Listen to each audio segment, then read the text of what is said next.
시편 71편 7절에 12절이고요. 나를 버리지 마소서입니다. 어제 6절까지 했고요. 어제 6절까지, 어제 주는 나의 트러스트다. 주님 나의 신뢰이시다. 주는 트러스트에서 좀 했고, 오늘은 나를 버리지 마소서. 시편 71편 9절입니다. 9절 말씀 같이 읽겠습니다. 늙을 때에 나를 내던지지 마시오며 내 힘이 쇠약할 때에 나를 버리지 마소서. 예.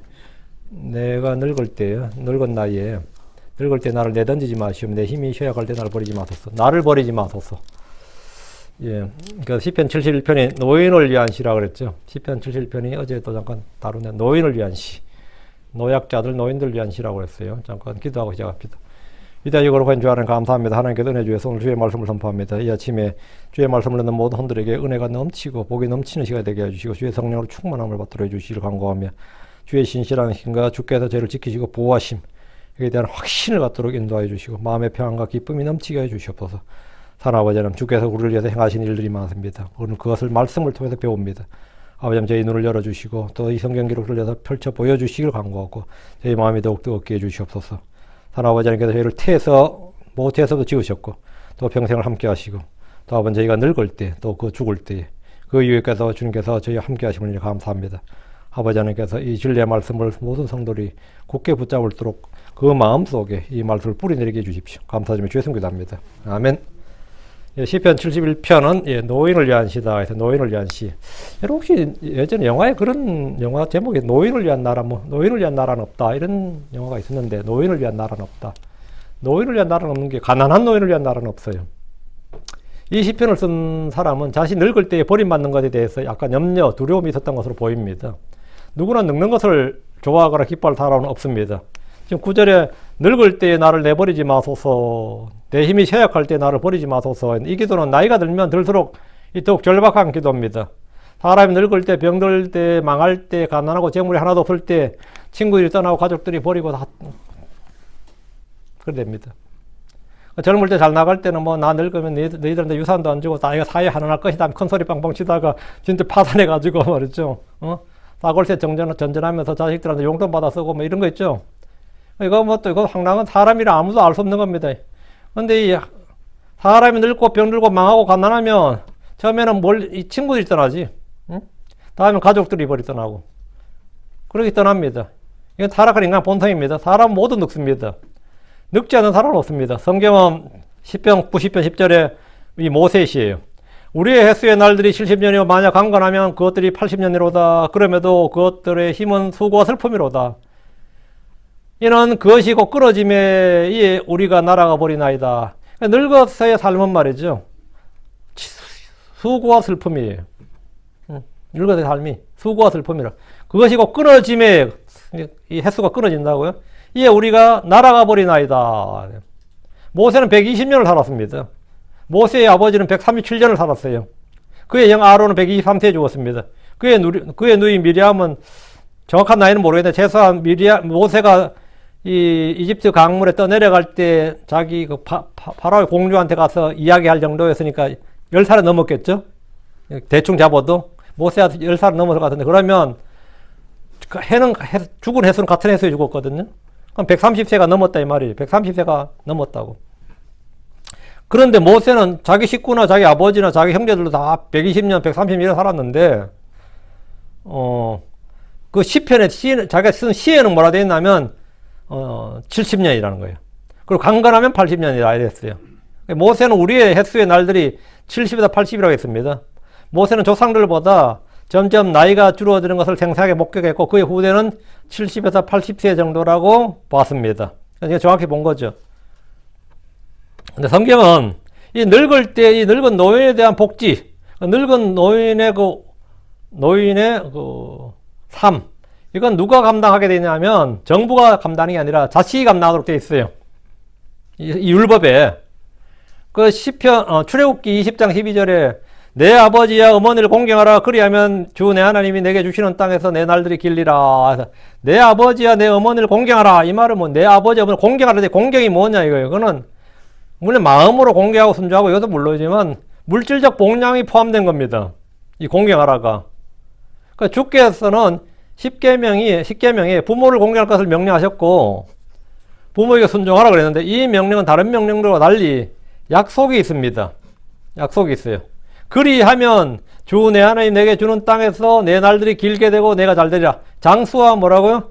형통, 장수와 성공, 장수와 부. 하여튼 장수와 형통, 이 지상에서 죽어서 말고 이 지상에서 내 날들이 길게 되고 내가 잘 되리라. 내가 잘 되면 부모를 공경하는 것이 아니라 부모를 공경하면 땅에서 날들이 길게 되고 잘 된다는 거예요.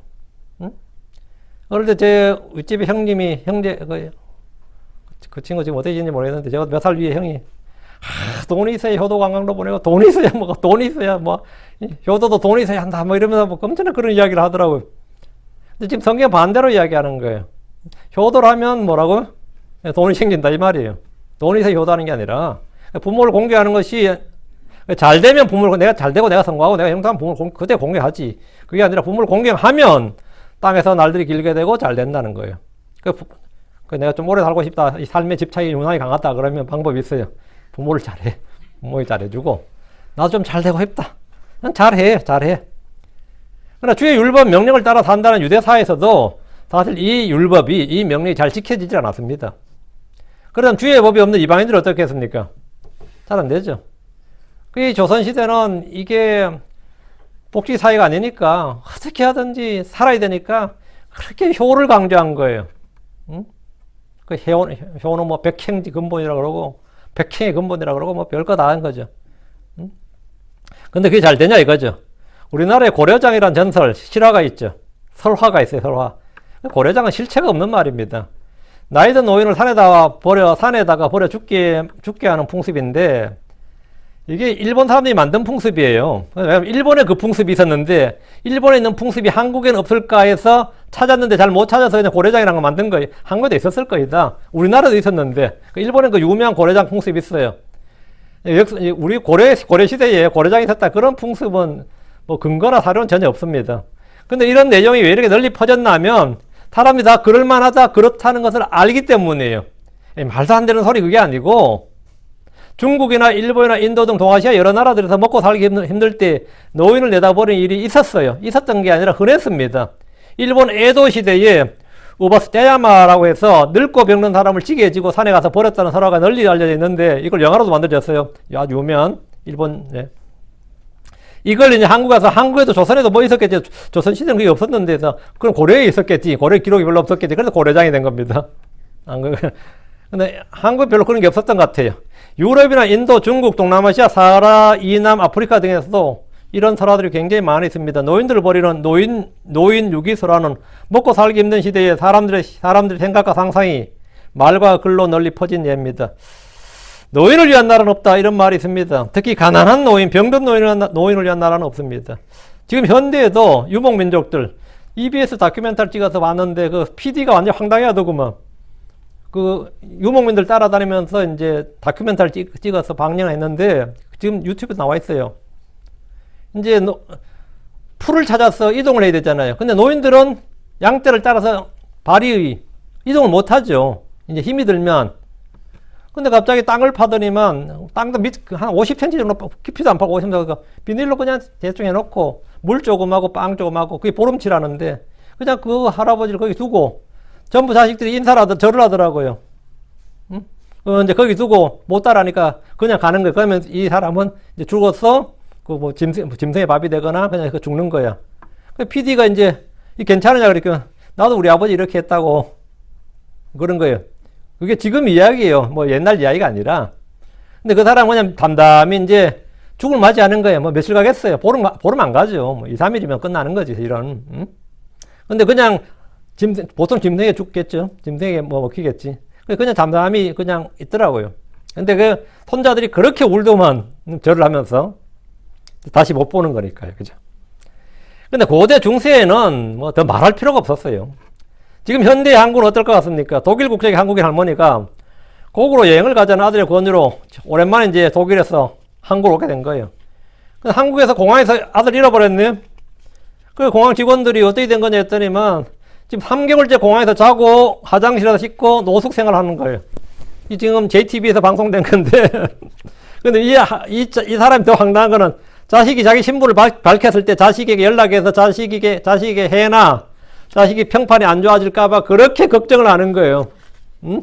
자기가 지금 버림받았다는 사실을 아는데도 만에 하나 자기의 이게 신문에 아니면 TV에 보도가 돼서 독일에 있는 자기 자식에게 해가 될까봐 참 부모 마음이란 게 그렇죠. 근데 이 사람 자식이 버림받은 사실을 알면서도 행여나 이게 자식에게 해가 될까봐 노심초사하는데 참 TV 보는 사람들이 다 먹먹하죠. 한밤중에 자신의 노모를 버스에 버린 채 도망친 딸이 있고 한겨울에 길을 잃었다는 자식들이 버린 것으로 밝혀진 치매 할머니가 있고 80대 노모를 필리핀으로 보낸 뒤 어머니가 죽었다고 거짓말을 해서 회사와 주변으로부터 장례 비용을 받아낸 비정한 아들의 이야기도 다 TV에서 방송된 언론에 보도된 그게 또 지금 유튜브에 찾으면 다 나오는 이야기입니다. 이거 제가 어떤 유튜버가 한 게 아니라 방송국 유튜버만 방송국에서 좀 했죠. 저는 크리스천들에게 이 안전한 노후, 확실하고 안전한 노후 대비가 무엇인지 지금 이 시간 말씀드리고자 하는 겁니다. 나도 노후를 대비해야 되잖아. 나도 이제 노후를 대비해야 된다고. 딱 보니까 이게 우리 자식들이 날먹여 살 것 별로 안 것 같고 이게 9절과 18절을 읽고 이것을 구체적으로 주께 구하면 돼요. 9절 늙을 때 나를 내버리지 마소서. 내 힘이 쇠약할 때 나를 버리지 마소서. 정부 연금을 의지하지 말고 이것을 주께 구하십시오. 자식들이나 가족들을 신뢰하지 말고 주께 구하십시오.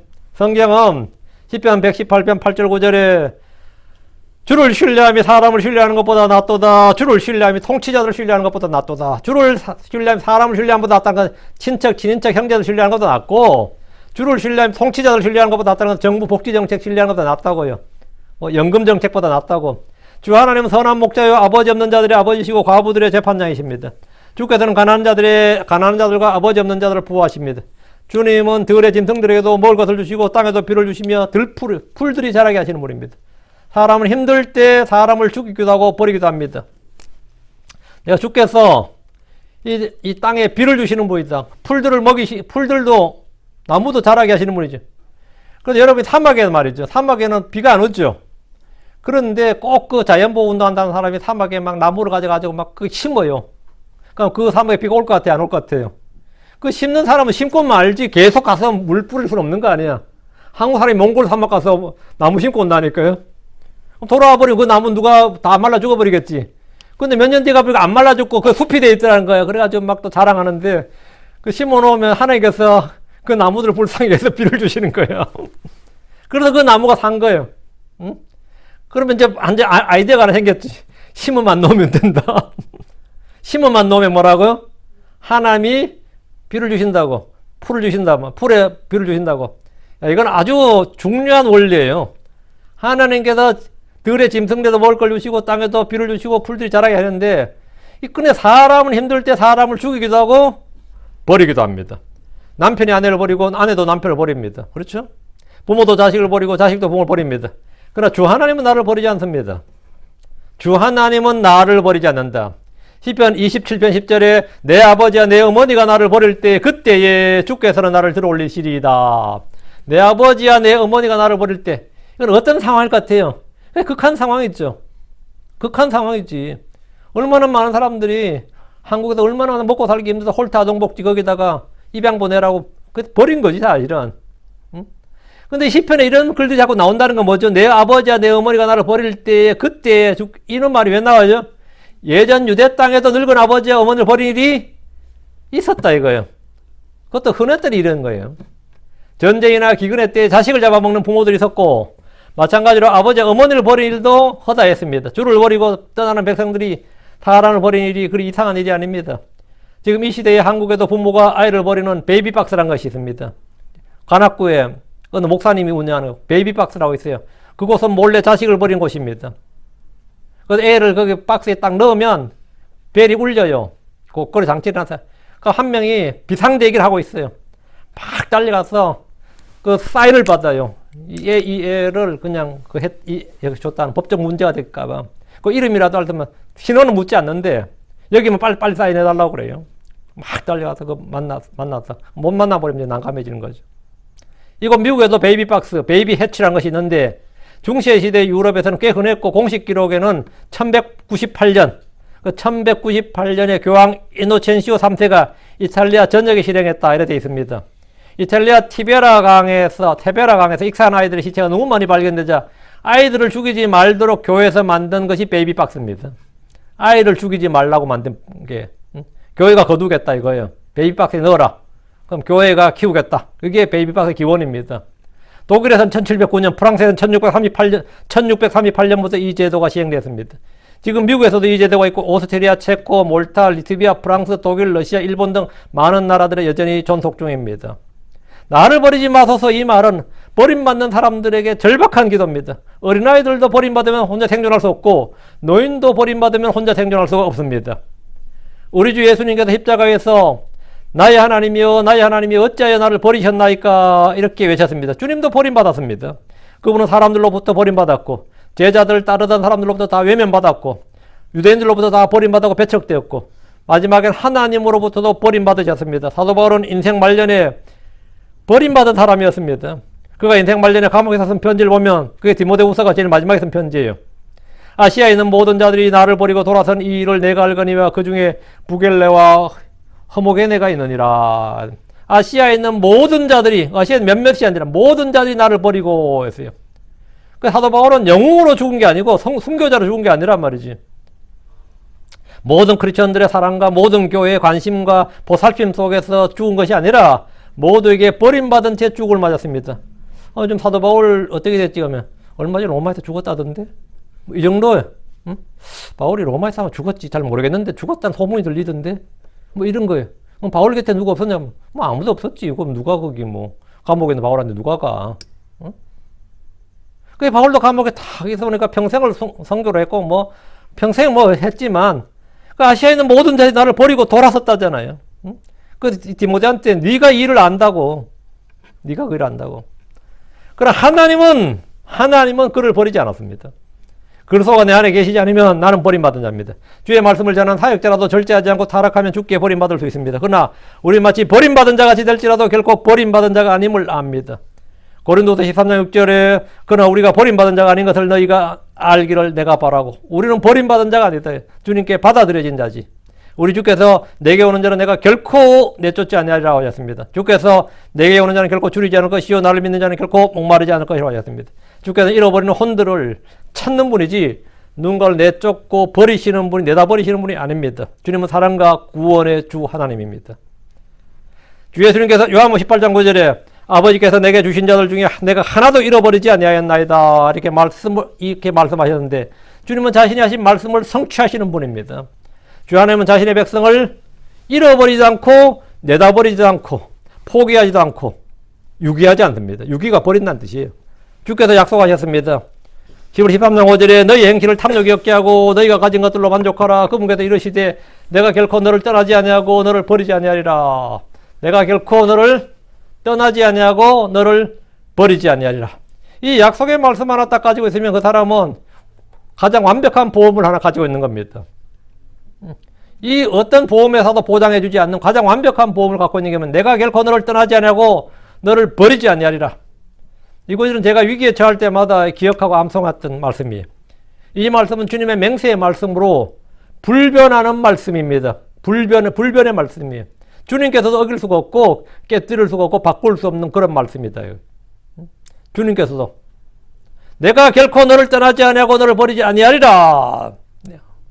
주를 신뢰하고 그분의 말씀을 신뢰하는 것이야말로 가장 안전한 노후 대책입니다. 이것은 자식들이나 정부 정책이나 많은 돈보다 훨씬 더 안전하고 확실한 것입니다. 시편 9편 10절에 또 주의 이름을 아는 그들이 주 안에 그들의 신뢰를 두리니 이는 주여 당신은 주를 찾는 그들을 버리지 아니하셨기 때문이라. 당신은 주여 당신은 그러니까 주님은 말 주를 찾는 그들을 버리지 아니하셨기 때문이다. 버리지 아니하셨다. 주 안에 신뢰를 두고 주를 찾으십시오. 가장 확실한 안전책이고 담보물입니다. 시편 94편 14절 이는 주께서 그분의 백성을 던져버리지 아니하시며 또한 그분의 상속 백성을 버리지 아니하시리라. 버리지 아니하시리라. 주께서 나를 떠나지 아니하시며 버리지 않겠다는 약속을 굳게 붙드십시오. 내가 이 약속을 믿고 붙들면 약속은 언제나 이 삶에서 현실에서 뭐가 된다? 실체가 돼요. 이게 놀라운 게 이게 신앙이라는 게 왜 놀라우냐면 그 말씀을 믿었더니 그 말씀은 내 삶이 되더라는 거지. 이 현실이 되더라 이거예요. 그게 뭐냐면 약속의 성취, 말씀의 성취. 그러니까 내가 믿으면 성취가 되는 거예요. 믿으면 성취가 되는 거예요. 이건 틀림없는 겁니다. 틀림없는 거예요. 자, 본문을 보겠습니다. 7절입니다. 내가 많은 사람들에게 놀람이 되었나이다. 그러나 주는 나의 강력한 피난처시니다. 주님은 나의 강력한 피난처다요. 예수 그리스도는 태어날 때부터 많은 사람들이 놀람이 되었습니다. 침례자 요한이나 삼손이나 이삭이나 사무엘도 날 때부터 많은 사람들이 놀람이 되었습니다. 뭐 이런 사람이 이렇게 날 때부터 놀람이 됐죠. 이스라엘 민족은 출생 때부터 많은 사람들이 놀람이 되었습니다. 성도들의 영적 출생은 사람들이 잘 알지 못합니다. 그러나 어떤 이들은 구원받는 순간부터 너무나 놀라운 변화를 받기 때문에 사람들이 다 놀랍니다. 사람이 완전히 변했는데, 딴 사람이 됐는데, 그 사람 크리스천 됐다고 하네. 그렇게 술 먹던 사람이 술 안 먹고 담배도 안 피우고 말이죠. 일요일 날은 교회를 가고. 그러니까 온 동네가 놀라요. 온 동네가 놀라. 참, 근데 제가 어릴 때 살았던 저희 동네는 한 명도 교회를 다니는 사람이 없어가지고, 우리 동네는 교회 가는 사람이 한 명도 없으니까 교회 가는 일이 없죠. 근데 그 작은 낙동강 시주인데 그 강 하나 사이에 두고, 옆 동네는 100% 교회를 갔네. 그 동네는 교회가 있고. 제가 그 동네를 늘 거쳐서 학교를 갔는데, 그 동네 사람은 우리 동네 사람은 굉장히 차이가 많이 났어요. 우리는 다 판단하잖아, 최소한. 우리 동네 사람들은 맨날 입에 욕이 붙어 있고, 술 먹고, 찌들고, 그런 것, 그게 우리 동네 사람들이 그래. 근데 그 동네 사람들은 전부 다 얼굴 표정이 달라요. 우리 애들이 봐도, 이 동네 사람들이 훨씬 더 깨끗하고 사람이 좋아 보여. 솔직히 그랬어요. 어릴 때부터 애들이 봐도. 근데 그 동네를 우리 거쳐가는데 그 동네 가수원도 있고 많이 있잖아요. 애들이 그냥 가수원 안 가지. 우리 동네 같았으면 우리 동네 아저씨들하는 어른들 걸려서 우리는 지게 막대기로 다리 몽둥이 부러지는 거야. 근데 그 동네 어른들 우리 붙들렸지. 오라더니만 다 잔뜩 따가지고 집에도 가져가라 그러고 다음에는 이야기하고 먹어라 이러면 우리가 따먹을 때 우리가 더 놀라는 거지. 그 복길이라고 지금도 기억나네. 나 장로님이시더라고. 그 복길이 사과를 우리가 얼마나 많이 따먹었던가 지나가면서 그 집 땅콩을 우리가 얼마나 많이 훔쳐 먹었던가. 강변에는 땅콩을 모래밭이 있다면 땅콩이 잘 돼요. 근데 그 아저씨 땅콩을 다 캐내잖아요. 땅 속에 있으니까 다 한 개도 안 빠뜨리고 다 캐내지 못해요. 그냥 갈아가지고 중요한 거 쫙 패내고, 그럼 땅에 엄청나게 많이 묻었는데, 우리 동네 사람들 밭에 와서 가져가라고 우리 동네 사람들 전부 다요. 몇 대씩 주워요, 거기 가서. 우리 동네 사람 그러니까 상상도 못하지. 어릴 때도 우리 어린 애들이 봐도 삶에 사람이 틀리다는 걸 확실히 알아요. 이쪽 동네 사람하고 이쪽 동네 사람하고. 근데 거기 사람들한테 사람이 다르다. 쟤는 술도 안 먹고 저 동네 사람들이 술도 안 먹고 담배도 안 피우고 욕도 안 하고. 여기 입에 붙어 있어요. 어른들이 입이 여기 붙어 있는데. 우리 동네 사람도 생실이 나쁜 사람은 우리 동네에서 회의를 해서 하는 게 뭔지 아세요? 교회 보내자였어요. 저 옆에서 교회 보내자가 가족 회의, 동네 회의야. 저는 요즘 술을 너무 마시는데 저는 바꾸려면 저 옆에는 교회를 보내자. 그래서 우리 사촌 형이 뽑혔지. 교회를 보내야 될 놈으로 뽑혀가지고 이 술만 먹으면 개지랄을 하니까. 그 동네 회의, 가족 회의가 결과가 뭔지 아세요? 교회 보내자. 저 교회 보내면 제가 좀 나아지려나. 해가지고 교회 보내자가, 교회 멀지도 않는데 교회 보내자 했다고요. 이 교회를 보낸다는 게 뭐냐? 그때는 그랬어요. 그 의미 자체가 사람이 변하는 거라고. 사람이 변하는 거. 그래서 사람 놀라지 안 놀라겠어요?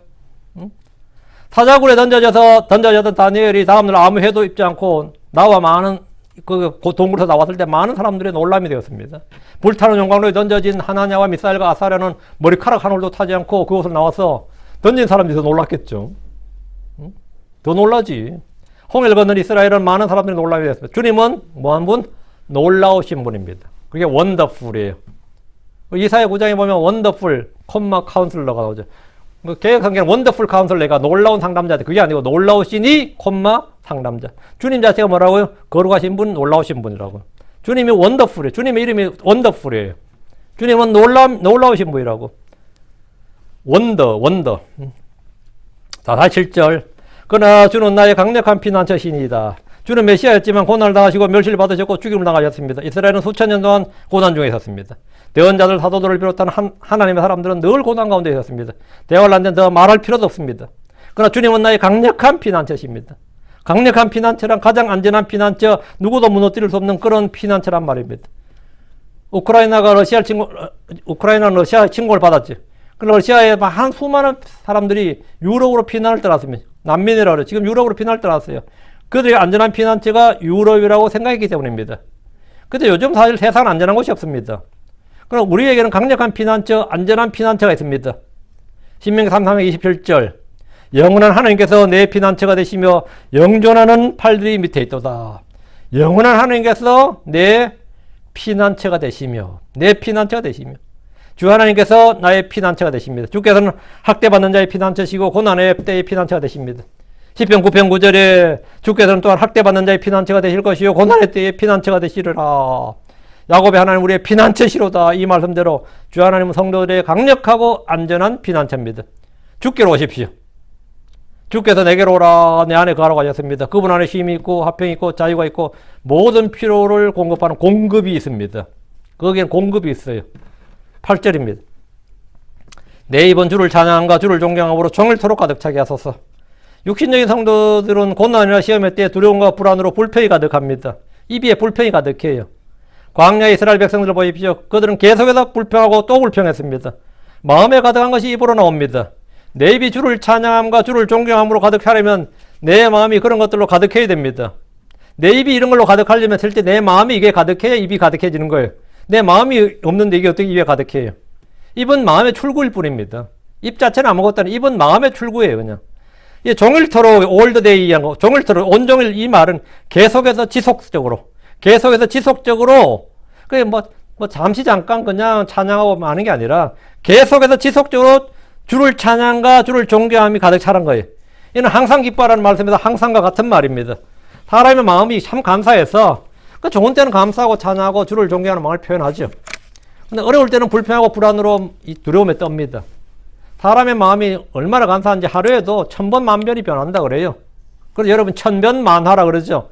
천변이 천자고 변이 변할 변자입니다. 1000번이 변하고 만은 1만 만자, 화는 바뀔 화자예요. 10,000번이 바뀐다고. 그게 천변만화라 그래요. 여러분 하늘의 구름을 보세요.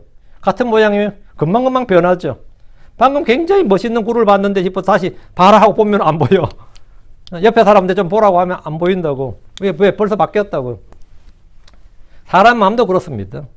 주를 찬양과 존경함이 종일토록이란 말은 종일토록이 뭐죠? 예, 24 hours a day예요. 이 말은 계속해서 continually 계속해서 환경에 관계없이 나의 처지나 사정에 관계없이 계속해서 장소나 시각에 관계없이 계속해서 주를 찬양함이 가득하게. 그러려면 이 주를 찬양하면 어떻게 내 입에 가득해? 첫째, 마음의 말씀을 가득 채워놔야 됩니다. 마음의 말씀을 가득 채워놔야 입에 찬양이나 감사가 가득 채워져요. 둘째, 열심을 다해서 마음을 지키십시오. 잠언 4장 3절에 열심을 다하여 내 마음을 지키라. 삶의 문제들이 거기서 나오느니라. 삶의 문제들이 the issues of life. 삶의 이슈들이, 삶의 모든 문제들이 어디서 나온다고요? 마음에서 나온다고요. 그 여러분이 항상 여러분이 마음을 지키면, 내가 가정을 지키고 싶다면 마음을 지키면 가정은 지켜집니다. 여러분이 마음을 지키면 가정이 지켜져요. 내 삶의 이 일상의 평안함을 지키고 싶다면 여러분 마음을 지키면 그것도 지켜져요. 근데 그런 것들을 지키려고 하면 실제로 잘 안 되는데, 여러분 계속해서 여러분 자신의 마음을 지키면, 꾸준히 계속해서 여러분 마음을 지키면, 열심을 내서 내 마음, 그리스도의 단순함에서 떠나지 않는 것 말이죠. 이게 떠나지 않으면 부패하지 않습니다. 이 마음을 지키면,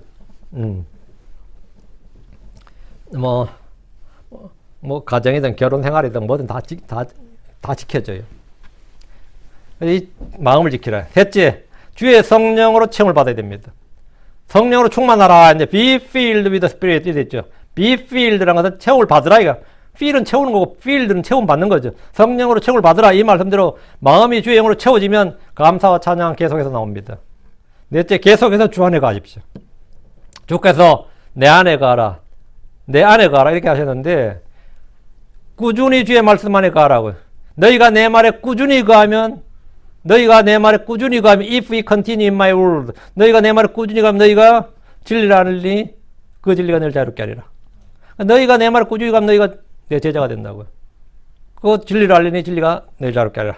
진리를 알게 되고 그의 입은 주를 찬양과 주를 존경함으로 가득 차게 되는 겁니다. 9절입니다. 늙을 때에 나를 내버리지 마소서. 내 힘이 쇠약할 때 나를 버리지 마소서. 늙을 때에 나를 내버리지 마소서. 주님 우리의 외모를 따라서 받고 버리고 하는 분이 아니지요. 쓸만할 때는 취하고 쓸모없을 때 내버리고 이건 아니지. 그건 세상에서 그런 거. 이제 나이도 드셨는데 이제 그만하시지요. 이런 거는 세상에서는 그렇죠. 이제 집에서 쉬시지요. 뭐 이런 거는 세상에서는 용도라는 게 있잖아요. 용도라는 게. 그 용도에 돼야 되니까. 근데 주님께서 늙을 때에 나를 내버리지 마소서 이 한 줄의 말씀은 우리에게 참 많은 걸 생각하게 합니다. 노인이 존중받는 나라가 좋은 나라입니다. 그런데 요즘은 애들이 존중받는 나라예요. 노인이 존중받는 나라가 좋은 나라예요. 예전에는 노인들은 지혜가 있다, 삶의 경륜이 있다, 국가와 사회 원로다, 큰 어른이다 이런 식으로 대우해주고 존경해준 적도 있었습니다. 실제로. 그런데 언제부터인가 어른들이 아이들에게 물어야 하는 시대가 되었습니다. 제가 어릴 때만 해도 어른들이 청년들한테 한 30만 된 사람들한테도 에이 뭐 아직 젊은데 뭘 알아 이랬어요. 젊은데 뭘 알아. 어린애들이 뭘 알아. 이게 어른들 입에 자연스럽게 나오는 말이 걔들이 뭘 안다고. 아직도 나이가 이제 20이고 30인데 한참 배워야지 이랬거든요. 근데 지금은 시대가 역전이 됐다고요. 언제부터인가 어른들이 아이들에 물어야 되는 시대가 된 거예요. 이 폰 이거 어떻게 쓰지? 이렇게 이거 어떻게 썼지? 예. 이 컴퓨터가 나오면서부터 모든 게 바뀌었습니다. 왜? 어른들은 컴퓨터 세대가 아니에요. 제가 지금 1960년대 생이에요. 우리 60년대 생을 말하면 마지막 추산 세대, 첫 컴퓨터 세대라 그럽니다. 맞죠? 우리 때 마지막으로 부모들이 주산 배워라, 주산 학원 가라 이런 게 있었거든요. 실제로. 그 주산 세대야. 그리고 우리 때 컴퓨터가 막 나왔다고요. 그 첫 컴퓨터 세대인데 컴퓨터 세대에 되면서 많은 사람이 혼란을 느끼는 거예요. 모르잖아. 컴퓨터 언어도 모르고 뭐도 모르고 하니까 이제 회사에 가서 컴퓨터 막 들어가니까 나이 든 사람들이 신입사원한테 옛날에 신입사원이 뭘 알아였는데 지금 뭐 되죠?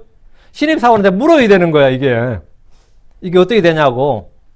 외국어가 중요해지면서 애들이 에이 그 뭐 늙은 사람이 뭘 알아 이런단 말이지. 옛날에는 어른들이 애들이 뭘 알아 했는데 지금은 애들이 뭐라죠? 컴퓨터 외국어로 중무장되는 애들이 그 나이 때 사람들이 그거 알 수 있나? 그 나이면 모를 텐데 다 이런단 말이지. 그 나이면 컴퓨터 익숙하지 않을 텐데 이러니까 완전 모두 바뀌어버린 거예요. 요즘 애들이 어른들한테 뭘 아느냐고 이렇게 따지고 오히려 무시한단 말이죠. 지금 어느 나라나 노인들의 증가로 이 노인 사회, 고령화 사회는 큰 골머리고 사회적 문제입니다. 노인 인구가 너무나 빨리 늘어나고 그에 따른 생산성은 하락되고 복지기금은 증대한다 이 말입니다. 급격한 고령화 사회란 말을 들어보셨을 겁니다. 한국의 경우 신생아 출생률은 지금 낮은 데 반해서 65세 이상의 고령 인구는 매달 4만 명씩 늘어난다고 합니다. 65세 이상의 고령 인구는 2020년에 815만 명, 2024년에 1000만 명, 2049년에 1901만 명 이렇게 계속해서 증가한다는 거예요. 1901만 명이란 말, 그 2000만 명이란 말인데 상상이 가요? 인구 절반이 노인이라 이 말이에요. 고령화 인구의 구성 비율은 2020년에 15.7%였는데 2025년에 20%, 2035년에 30%, 2050년에 40%를 초과한다고 다 예상하고 있습니다. 이는 국가적 차원에서 재앙이에요. 국가 차원에서 재앙이라고. 이는 가족 구성원들 간에도 문제가 되고 있습니다. 덕분에 노인유기, 노인학대 같은 문제가 계속 증가하는 겁니다. 이때 9절 늙을 때에 나를 내버리지 마소서. 주께서 모태에서 나를 붙들어 주셨기에 늙을 때에도 함께 하시고 나를 떠나지 말라고 나를 버리지 말라 달라는 겁니다. 우리는 모두 이 기도가 필요합니다. 주님이 나를 지키시고 붙들어 주시면 나는 평안 가운데 살다가 이 땅을 떠날 수 있습니다. 주와 그분의 말씀을 버리지 마십시오. 그럼 주께 버림받는 일이 없습니다. 그리스도 안에 가면 주님은 내 안에 가십니다. 주를 기억하면 주께서도 나를 기억하십니다. 이스라엘은 주와 그분의 법을 버리고 그분을 잊어버렸습니다. 예레미야 2장 32절에 처녀가 자기 폐물을 잊겠으면 신부가 자기 의복을 잊겠느냐. 그러나 내 백성은 셀 수 없는 날 동안 나를 잊었도다. 이스라엘 백성은 주를 잊어버렸다고요. 사람이 주를 잊으면 미래가 없습니다. 그런데 노인이 되면 배교와 타락이 아니라 치매나 알츠하이머 같은 노인성 질환으로 주를 잊게 될 수도 있습니다. 그렇죠? 젊을 때 주를 위해 일했던 사역자들이 나이 들어서 자기 이름이나 가족도 기억하지 못하는 경우도 있는데 이런 때는 어떻게 되느냐 이렇게 묻는 이들도 있습니다. 뇌의 퇴행성 질환을 앓는 이들이 많기 때문입니다. 그건 걱정할 게 없습니다. 주님은 나를 잊지 않습니다. 지금 내 종이 알츠하이머를 앓고 있구나. 주님께서 이렇게, 그럼 주님 뭐 하시겠어요? 돌봐야겠다 생각이지. 못 쓰겠구나 이러시겠어요? 지금 내 종이 알츠하이머를 앓고 있구나. 내 종이 지금 치매를 앓고 있구나 하면 주님 어떻게 하시겠어요? 아버지인 주님은, 내 종 모세가 늙었으니 이러잖아요. 주님께 내 종 모세가 늙었으니 그럼 어떻게 하겠다는 거예요? 가장 좋은 건 데려가시는 거지. 평안하게 데려가시는 거고, 아론도 데려가시고 모세도 데려가시고 이렇게 데려가시는 건데, 우리도 이렇게 아론이나 모세 가듯이 그렇게 가야 돼. 그렇게 가야 돼. 주님은 날 잊지 않으시는데, 진짜 내가 연명 치료를 받아야 될 생각이 되면 주님 그 전에 나 좀 데려가 주십시오. 이거 다 기도해요. 이거 기도해야 돼. 하나님께 이런 큰 은혜를 베풀어 주셔야지. 이런 은혜 안 베풀어 주시면 그동안 베풀어 주신 은혜가 막 퇴색될 것 같아. 그래서 잘 죽어야 돼요. 주님은 날 잊지 않는다. 이사야 49장 15절에 여인이 자기 젖먹는 자식을 잊을 수 있겠으며 자기 태에서 난 아들을 불쌍히 여기지 않을 수 있겠느냐. 참으로 그들이 혹시 잊을지라도 나는 너를 잊지 아니하리라. 나는 너를 잊지 아니하리라. 지금 여러분은 모두 이 시편의 말씀을 가지고 주께 기도하십시오. 늙을 때 나를 내버리지 마소서. 내 힘이 쇠약할 때 나를 버리지 마소서. 늙어서 객사하지 않게 하소서. 늙어서 노인병원에 살지 않게 하소서. 깡통 음식을 먹지 않게 하소서. 내 혼이 병든 몸에 갇히지 않게 하소서. 빌어먹지 않게 하소서. 기도할 게 굉장히 많습니다. 무엇보다 주를 기억하지 못한 일이 없도록 해달라고 기도하십시오. 노르웨이나 스웨덴의 복지를 요람에서 무덤까지라고 하는데 우리 주께서는 모태에서 백발이 될 때까지 하세요. 모태에서 백발이 될 때까지. 이사야 46장 3절 4절 오 야곱의 집이여 이스라엘의 집에 남은 모든 자여 내게 귀를 기울지어다. 너희는 배에서부터 내게 안개였고 태에서부터 내게 엎였나니 너희가 노년에 이를 때까지 나는 거니라. 백발이 될 때까지 내가 너희를 업으리라. 내가 만들었으니 내가 안을 것이요 내가 너희를 업고 건져내리라. 언제까지? 네가 백발이 될 때까지 내가 너를 업는다고요. 내가 만들었은즉 내가 안을 것이고 내가 너희를 업고 건져내리라. 우리 주님의 약속입니다. 우리 주님의 약속이에요. 신실한 말씀이에요. 구약 성경에서 나를 버리지 마소서 이 기도 굉장히 많이 나옵니다. 시편 27편 9절에 주의 얼굴을 나로부터 멀리 숨기지 마소서. 주의 종을 분노건대 버리지 마소서. 주는 나의 도움이 되셨나이다. 나를 떠나지 마시고 또한 나를 버리지 마소서. 오 내 구원의 하나님이여. 나를 떠나지 마시고 또한 나를 버리지 마소서. 시편 38편 21절에도 나를 버리지 마소서. 오 주 하나님, 오 주여 나의 하나님이여 나로부터 멀리 계시지 마소서. 나를 버리지 마소서 꽤 많이 나오는 기도예요. 나를 버리지 말아달라는 것은 주께서 마음이 변해서 나를 버린다는 것이 아니에요. 주님이 마음이 변해서 나를 버려버리고 내가 쓸모없다고 버리는 그런 일은 있을 수가 없고, 주님 나를 버리지 마소서, 주님 나를 떠나지 마소서, 이 말은 사실은 뭐냐면 내가 타락하고 배교하고 육신적이 되고 죄로 말미암아 주님으로부터 떠나게 되는 일이 없도록 해달라는 말입니다. 그 말이에요. 그 말이에요. 사울은 주의 기름 부음 받은 왕이었습니다. 주의 사랑받는 자였어요. 주의 기름 부음 받은 왕이었지만 주를 떠났습니다. 주님이 그를 버렸다는데 그가 먼저 주를 버린 거지요. 이스라엘은 우상 숭배를 함으로 주를 버리고 주를 떠났습니다. 고난 중에 있던 사람들이 모두 순교신앙을 발휘한 것이 아닙니다. 주께서 나를 떠나지 말아달라는 것은 정확히 말하면 내가 주를 떠나지 않도록 해달라는 겁니다. 내가 주를 떠나지 않는 이상 주님이 나를 버리는 일은 없다 이 말입니다. 다시 9절 내 힘이 쇠약할 때 나를 버리지 마소서. 나를 버리지 마소서. 나를 떠나지 마소서. 나를 내던지지 마소서. 이것은 모두 시편 기자가 한 기도입니다. 주께서는 세상 끝까지 항상 너희와 함께 있으라고 하셨습니다. 우리 안에 두신 성령은 영원토록 우리와 함께 계십니다. 요한복음 14장 16절에 내가 아버지께 구할 터인지 그분께서 다른 위로자를 너희에게 주사 그분께서 영원토록 너희와 함께 거하게 하시리라. 그분께서 영원토록 너희와 함께. 질병도 노환도 사망도 우리를 그리스도 안에 있는 하나님 사랑에서 떼어놓을 수 없습니다. 내 힘이 쇠약할 때 나를 버리지 말아달라는 이 기도는 믿는 자들 안에서 선하게 응답되고 성취됩니다. 10절입니다. 이는 내 원수들이 나를 대적하여 말하며 내 혼을 잡으려고 숨어 기다리는 그들이 함께 의논하여 내 원수들이 나를 대적하여 말합니다. 뭐 나에게 좋게 말하겠어요? 마귀는 하나님 앞에서 욥을 대적했고 그를 고소했습니다. 사탄은 우리를 밤낮으로 고소하는 자입니다.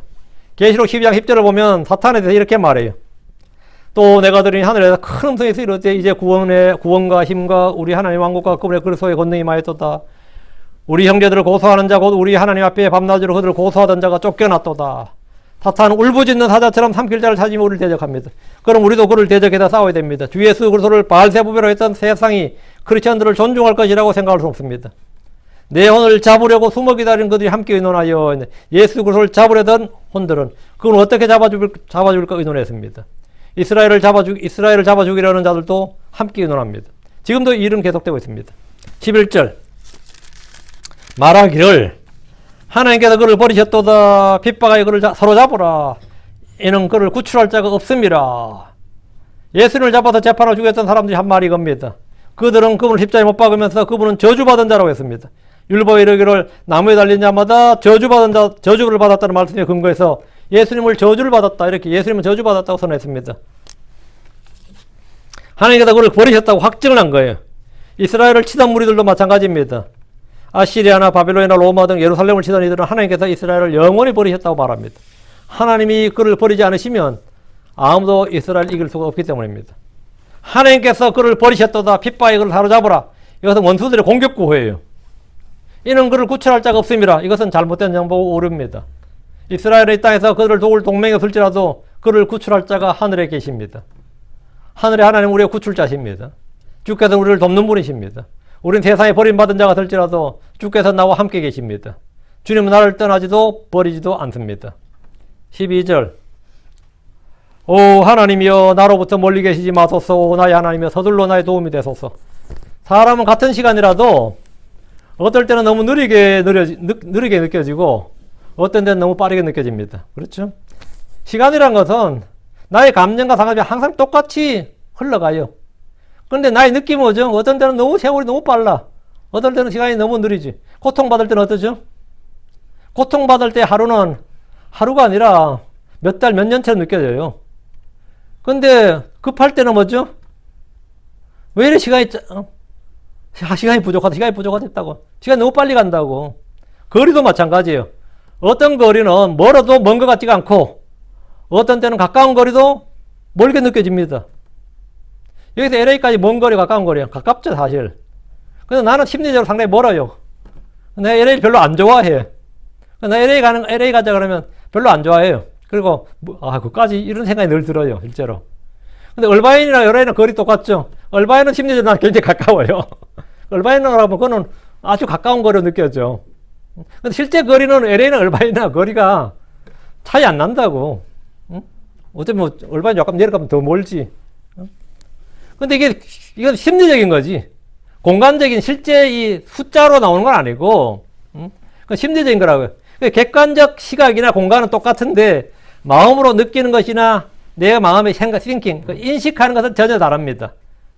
주 하나님은 언제나 동일하시고 변함이 없는 분입니다. 그렇죠? 주 하나님은 언제나 동일해요. 언제나 변함이 없는데, 그럼 어떤 때는 이 성도들이 마음속에 주께는 멀리 느껴지고, 또 심지어 어떨 때는 주님이 없는 것 같이 느껴지고, 주님이 계신가? 이런 생각으로 들고, 주님이 너무 멀리 있는 것처럼 느껴진단 말이죠. 어떤 때는 또 이 성령 충만한 은혜가 받으면 또 주님이 내 안에 계셔 이러면서는 내 주님의 손길을 느끼느니만 이러면서 주님이 너무나 가까이 느껴집니다. 내가 가까이 느껴진다고 주님이 가까이 있고 멀리 느껴진다고 멀리 있는 건 아니라고. 그건 사실 세임이에요. 똑같은데 내가 인식을 그렇게 한단 말이죠. 오 하나님이여 나로부터 멀리 계시지 마소서. 이 말은 주님은 멀리 계시지 않습니다. 근데 왜 멀리 계시지 말라고 한 거예요? 주님 멀리 계시지 않아요. 주의 구원은 멀리 있지 않습니다. 주의 말씀은 멀리 있지도 않고 숨겨지지도 않습니다. 신명기 3장 11절에 내가 이날 내게 명령하는 이 명령 내게 숨겨지지도 아니하고 멀리 있지도 아니하니라. 숨겨지지도 않고 멀리 있지도 않다고요. 신명기 3장 14절 그러나 말씀이 내게 심히 가까이 있어 내 입에 있으며 내 마음에 있나니 그러므로 내가 그것을 행할 수 있느니라. 어떤 사람 성경책 집에 책자에 꽂혀 있어서 1년 내내 한 번도 안 보는 사람 있죠? 그럼 멀리 있는 거지. 아무리 공간적으로 가까이 있고 지리적으로 가까이 있어도 그 사람에게 심리적으로 뭐죠? 너무나 멀리 있는 거라고요. 그러니까 주님이 멀리 있다는 느낌이나 생각이 들 때 그것은 객관적 사실이 아니라 그냥 나의 생각, 나의 느낌, 감정입니다. 그때는 나를 부인하고 주의 말씀을 신뢰해야 됩니다. 내 느낌을, 내 생각을 조금도 신뢰할 필요가 없어요. 기록된 말씀이 그 나의 생각이나 나의 감정, 나의 인식보다 앞서게 해야 됩니다. 이사야 46장 13절에 내가 나의 의를 가까이 가져올 터인지 그것이 멀리 있지 아니할 것이요 나의 구원이 지체하지 아니하리라. 내가 나의 영광 이스라엘을 위하여 구원을 시온에 두리라. 그것이 멀리 있지 않다. 나의 구원이 지체하지 않는다. 멀리 있지 않다는 것은 뭐죠? 공간적 거리죠. 지체하지 않는 것은 시간적 시각이죠. 그러니까 공간적으로 시간적으로 전부 주님은 뭐 가까이 있다고요. 가까이 있다고. 주께서는 내가 부르면 들을 수 있는 공간. 그러니까 주님과 나의 거리가 아니라 내가 아무리 약하게 불러도 주님은 다 들을 수 있는 그런 공간. 그런 가까운 거리에 있습니다. 그렇죠? 그러니까 예를 들어서 예전에는 심리도 멀다 그랬어요. 교통수단이 없을 때는 심리도 멀었다고. 근데 자전거를 타면 심리가 어죠? 가깝죠. 20리는 저희 때 20리가 제 학교 다닐 때 20리면 먼 거리였어요. 20리길을 학교 다녀야 된다면 그 애는 상당히 고생하는 거야. 응? 상당히 빠른 걸음을 걸어도 20리길을 학교 다니려면 출퇴근길이 쉽지 않다고. 근데 버스가 있으면 어떻죠? 20리는 아무것도 아니야. 자가용이 있으면 5분 거리 돼요. 5분도 안 걸리지. 20리라는 게 몇 마일이야? 8마일이에요? 아니죠. 8마일 안 되지요. 8km니까 16마일이 10마일이지. 16km 10마일이죠. 5마일밖에 안 되네. 20리가 5마일이야? 그럼 여기서 저까지네. 자동차 있으면 그건 뭐죠? 너무 가까운 거리지. 자동차 거리 너무 가까운 거리예요. 그럼 아무도 5마일을 우리가 멀다 그러지 않을 거예요. 근데 이제 한국도 먼 거리가 아닌 게 되었죠. 옛날 배로 갈 때는 어쩌 몇 달이지. 한국서 일본으로 가서 다시 해서 미국까지 오려면 몇 달, 뭐 석 달 거리 뭐 이런 식이었다고. 지금 비행기로 가면 뭐죠? 10시에서 12시간 거리라고요. 그럼 먼 거리가 아니단 말이지. 하루길이단 말이지. 하루도 안 걸리잖아요. 10시간이면. 뭐 이런 식이란 말이지. 그럼 주님과 나의 그 거리는 뭐죠? 주님과 나의 거리는 내가 아무리 약하게 말해도 주님 들을 수 있는 거리예요. 그 주님 내가 가장 위기에 처했을 때 주님이 나를 구할 수 있는 시각이 뭐라고요? 그까지 가려면 10시간은 걸리겠는데 주님이 내가 너를 구출하러 가려면 10시간은 걸릴 것 같은데 주님이 이렇게 말하면 이제 내가 난감하지. 항상 뭐라고요? 순간 그 즉석에서 그 현장에서 즉석에서 나를 돕는 도움이시라 해야 되는 거예요. 항상 뭐라 그 즉석에서 그 얼마나 가까운지 알겠죠 그러면. 그러니까 주님께서 그것이 멀리 있지 아니할 것이요 나의 구원이 지체하지 아니하리라 했는데 주님 멀리 계시지 마소. 멀리 계시지 않는다고요.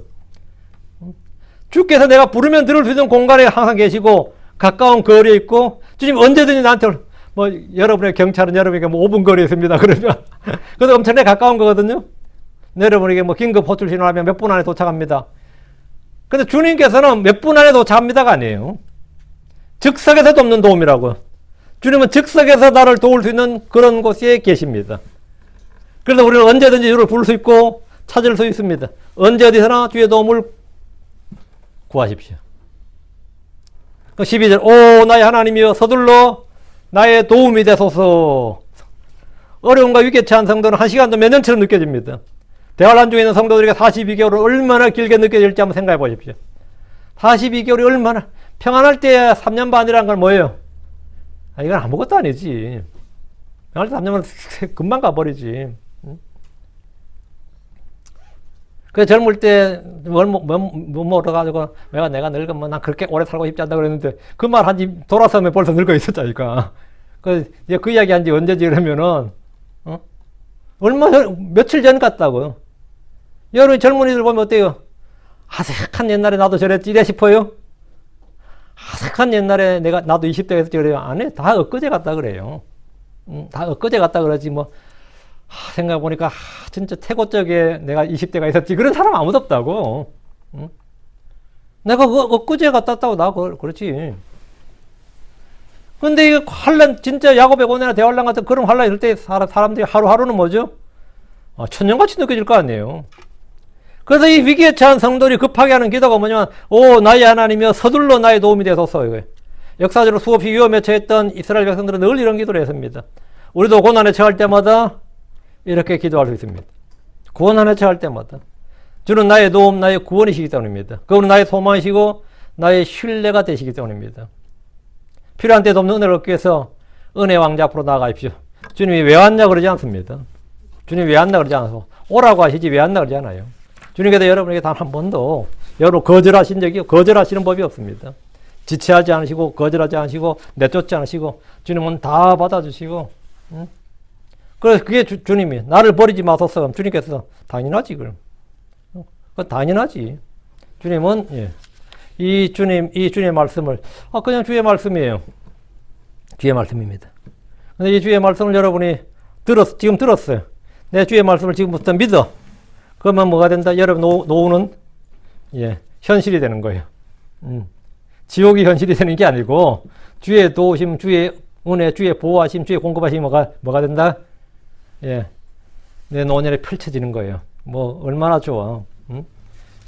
돈 없어서 지금 삶이 너무 공핍하고 내 노후가 진짜 완전 지옥문이 열렸다. 지옥이 펼쳐졌다. 헬 조선이다. 그렇게 아니란 말이지. 예수 믿는 사람들에게는 헬 조선이 아니에요. 거기가 뭐라고? 예수 믿는 사람이 그리스도 안에 항상 여러분의 모든 필요가 다 공급돼요. 여러분 안에는 하나님 왕국이 있는 겁니다. 예. 언제나 하나님 왕국이 있어요. 자, 이게 크리스천의 삶의 비밀, 또 삶의 비결 중에 하나입니다. 크리스천들은 똑같은 상황, 똑같은 세월, 똑같은 시대에, 똑같은 이 사회 환경에 살지만 전혀 다른 삶을 사는 겁니다. 전혀 다른 세상에 살고 있는 것처럼 마치 이게 이 세상 개자가 세상 개자면 이계에 살고 있는 것처럼 느껴. 그런 사람이 성도들의 삶이에요. 분명히 이 땅에 살고 있는데 마치 다른 세상에 살고 있는 것처럼 사는 사람들. 그게 이제 그것들이 바로 예수를 믿는 이 크리스천의 삶이에요. 기도합시다. 위대하시고 거룩한 주 하나님 감사합니다. 하나님께서 저희를 구원해 주시고 저희를 태에서부터 또 주님께서 진리의 말씀으로 나가시고 성령으로 우리를 다시 태어나게 하시고 새롭게 하셔서 하나님의 아들로 삼으시고 아버지 하나님께서 또 저희의 부르짖음 또 저희의 기도에 다 응답하시고 저희의 모든 필요들을 공급하시고 또 주는 수많은 선한 약속들 저에게 반복해서 넘치도록 많이 하셨는데 제가 이 말씀들을 그냥 듣고 흘린 것이 아니라 이 말씀들을 마음에 간직하고 쌓아두고 마음의 믿음과 잘 결합해서 이 말씀들이 마음에 풍성히 거하기 위해서 이 말씀들이 저희 삶에서 저희가 이 살아가는 날들 동안 모두 현실에서 펼쳐지게 해주시옵소서. 주께서 일하시는 것을 저희가 보게 하시고 주께서 이루시는 일들을 저희가 찬양하게 하시고 저희 입술에 늘 감사와 찬양이 넘치게 하여 주시길 간구합니다. 저희가 이 땅에 모두 이 육체로 살고 있지만 아버지 저희가 전혀 다른 사람들로서 그렇게 살아갈 수 있도록 도우시길 간구합니다. 아버지 하나님께서 저희에게 주신 놀라운 은혜 복을 누리게 해주십시오. 감사드리며 주의 성기도합니다. 아멘.